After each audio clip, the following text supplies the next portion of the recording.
ডিম থেকে কতদিনে মাছের বাচ্চা বিক্রি করার মতো সাইজ তৈরি হয়। তো গাইস ব্যাপারটা হচ্ছে আজকে আমাদের নিজেদের হ্যাচারি থেকে আমেরিকান মাছের ডিম নিয়ে অন্য একটা পুকুরে ছাড়লাম।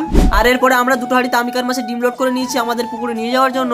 আর তোমাদেরকে কিন্তু দেখাতে পারলাম না কিভাবে আমেরিকান মাছের ডিমগুলোকে আমরা হাঁড়িতে লোড করেছি, কারণ যেহেতু আমি এখানে একাই রয়েছি সেজন্য আজকে আর ভিডিও করার ইচ্ছে ছিল না আমার। তবু তোমাদের জন্য বানিয়েছি, তোমাদেরকে আমি দেখিয়ে দেবো কিভাবে ডিম থেকে আমেরিকান মাছের বাচ্চা বিক্রি করার মতো সাইজ তৈরি করা হয়।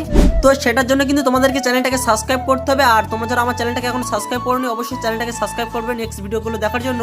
আর এরপরে কিন্তু আমরা দুটো হাঁড়িতে করে ডিমগুলোকে নিয়ে চলে এসেছি। আর এখন তোমরা দেখতে পাচ্ছ ডিমগুলোকে কিন্তু সব পুকুরে ছেড়ে দেওয়া হচ্ছে। আর গাইস যেহেতু এই ডিমগুলোকে আজকে এই পুকুরে ছাড়া হচ্ছে, এখান থেকে 2-3 দিন পরে কিন্তু নেট দিয়ে ছাকা দিয়ে আমি তোমাদেরকে দেখিয়ে দেবো এই ডিমগুলো কি আদৌ পুকুরে হয়েছে কিনা।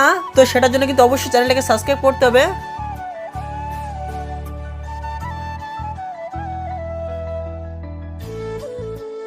আর এখন কিন্তু আমি তোমাদেরকে দেখিয়ে দিচ্ছি আমাদের এই পুকুরটা। তো গাইস ভিডিওটা এই পর্যন্ত, দেখাচ্ছি তোমাদের সাথে নেক্সট ভিডিওতে, বাই।